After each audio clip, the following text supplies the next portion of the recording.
Hello' ছাত্ৰ ছাত্ৰীসকল, এতিয়া আৰম্ভ কৰিছোঁ তোমালোকৰ 11 নম্বৰ যে এখন আয়তাকাৰ পাৰ্ক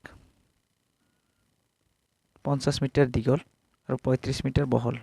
পাৰ্কখনৰ সীমাৰ বাহিৰেদি চাৰিওফালে 2.5 মিটাৰ বহল এটা পথ আছে। পথটোৰ কালি নিৰ্ণয় কৰা। পথটো নিৰ্মাণ কৰোঁতে প্ৰতি বৰ্গমিটাৰত 120 টকাকৈ মুঠ খৰচ কিমান হ'ব উলিওৱা। আমি প্ৰথমে এই পাৰ্কটোৰ নিৰ্ণয় চিত্ৰাঙ্কন কৰি ললোঁ যে এইটো এটা পাৰ্ক,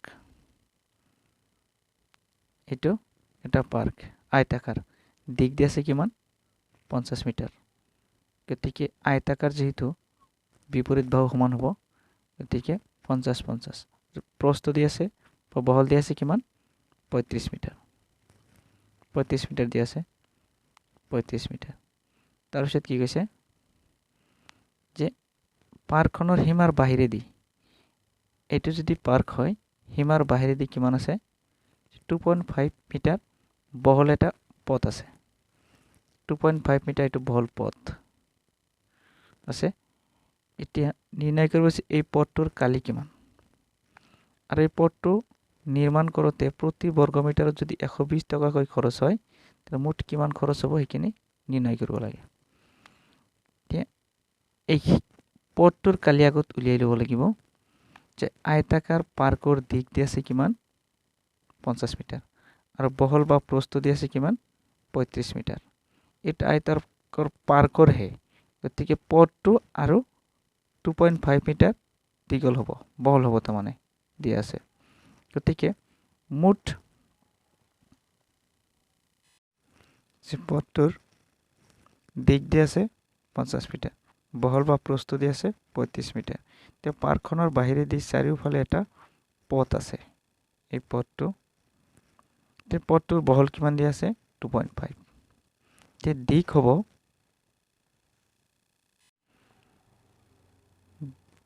হ'ব 2 into 50, মানে দিক দুটা দি আছে, ইফালে 50 ইফালে 50, গতিকে 2 into 50 দি দিলোঁ।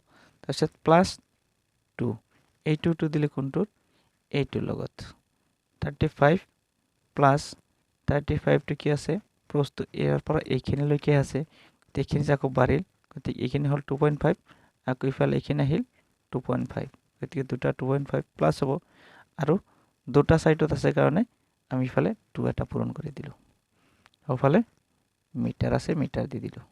বাছ এতিয়া এইখিনি কেলকুলেশ্যন কৰি এই দুটা পূৰণ কৰিলে কি হ'ব 100 হৈ যাব। তাৰপিছত +2 থাকক, এইখিনি কাম কৰিম, কিমান আছে 35 প্লাছ 2.5 ইকুৱেল 5 হৈ যাব।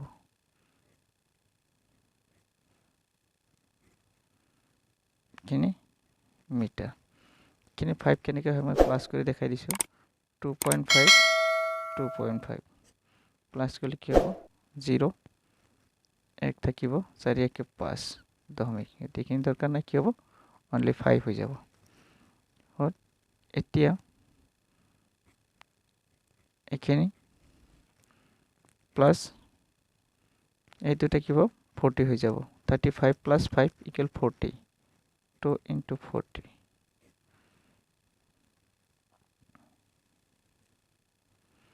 এতিয়া এইখিনি 100 + 80, এই দুটা প্লাছ কৰিলে 180, কিমান হ'ব 180, 081, এইখিনি মিটাৰ। এইটো হ'ল এই পথটোৰ মুঠ দিক। প্ৰস্থ দি আছে কিমান, প্ৰস্থ দি আছিলে এইখিনি, গতিকে দিক আৰু প্ৰস্থ যেতিয়া ওলাল তেতিয়া আমি কি কালি নিৰ্ণয় কৰিব পাৰিম, কাৰণ এইটো আছে আয়তাকৃতিৰ পথ। আয়তৰ কালি সূত্ৰটো হ'ল দিক পূৰণ প্ৰস্থ। এতিয়া আমি কালিটো নিৰ্ণয় কৰিম। পথটোৰ কালি সমান কি হ'ব দিক পূৰণ প্ৰস্থ, দিক কিমান দি আছিলে 180 ইনটু প্ৰস্থ আছে 2.5। এইখিনি পূৰণ কৰিলে কিমান হ'ব এইখিনি পূৰণ কৰিলে হ'ব পূৰণ কৰি দেখাই দিওঁ 2.5 কিমান হ'ব 0 5 8 গুণ 40 0 5 1 5 9 0 ষোল্লৰ 6 1 থাকিব 2 1 3 কিমান হ'ব 0 0 15 5 1 4 কেইঘৰ পাফল দমে আছিল এক ঘৰ ইয়াত এইখিনি মিটাৰ অৰ্থাৎ 450 মিটাৰ কি যেহেতু কালি ওলাইছে গতিকে কি দিব লাগিব বৰ্গ মিটাৰ দিব লাগিব সকল এইখিনি হল পথটোৰ কালি আকৌ প্ৰশ্নত কি কৈছিলে যে 1 বৰ্গ মিটাৰ পথ নিৰ্মাণ কৰোতে খৰচ হৈছিল কিমান 120 টকা প্ৰশ্ন দি আছিল যে 1 বৰ্গ মিটাৰ পথ নিৰ্মাণ কৰোতে মুঠ খৰচ হৈছিল কিমান 120 টকা মুঠ খৰচ কিমান হ'ব উলিওৱা ঠিকে পথটো নিৰ্মাণ কৰোতে 1 বৰ্গ মিটাৰ খৰচ 1 বৰ্গ মিটাৰৰ খৰচ কিমান 120 টাকা এতেকে 450 বর্গ মিটার খরচ কিমান হ'ব এখানে পূরণ করে দিব লাগিব 120 পূরণ 450 তে পূরণ করলে কিমান হ'ব এখানে পূরণ করে দিব লাগিব পূরণ করলে হ'ব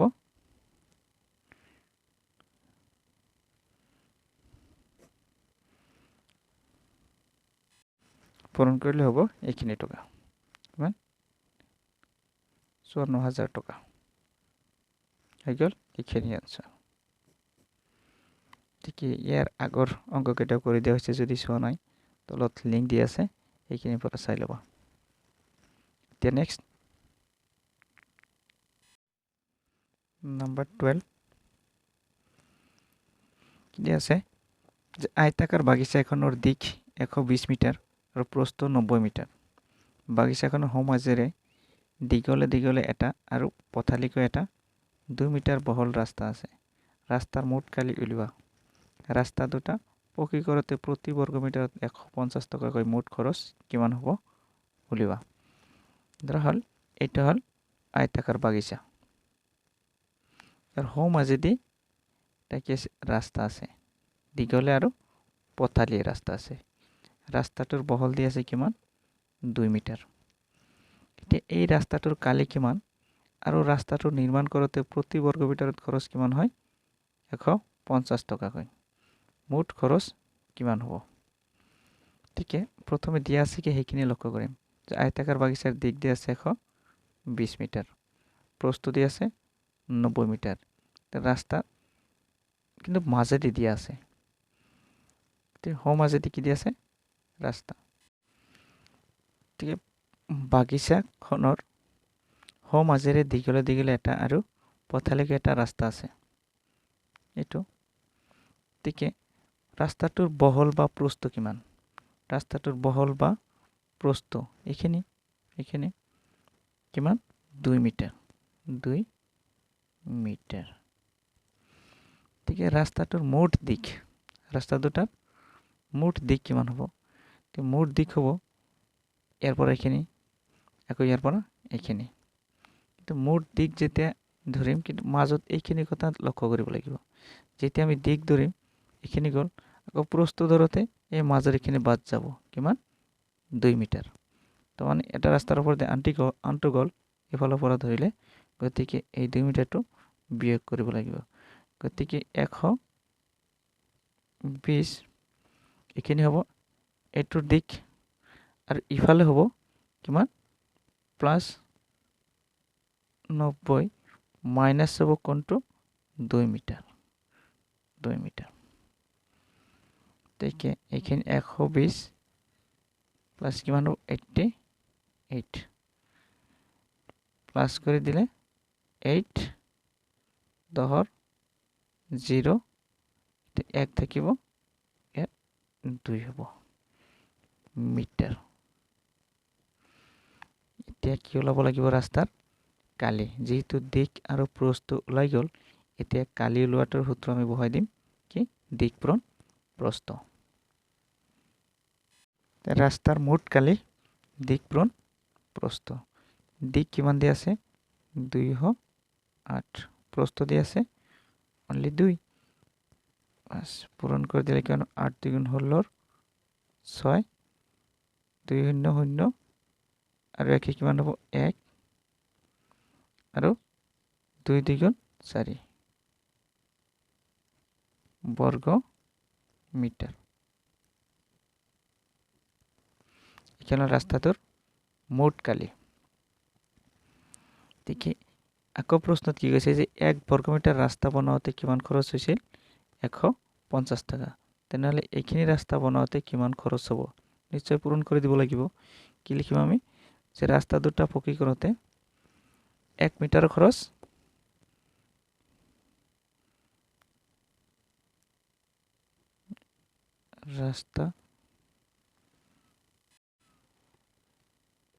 ৰাস্তা দুটা পকী কৰোতে 1 বৰ্গমিটাৰত খৰচ কিমান 150 টাকা 150 টাকা।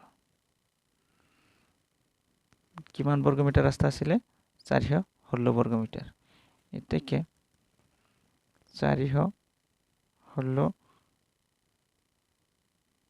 বর্গমিটার রাস্তা বানাতে খরচ হব কিমান 150 পূরণ 416 মোট কিমান হব 62400 টাকা। এখানে পূরণ করি আমি ফেলে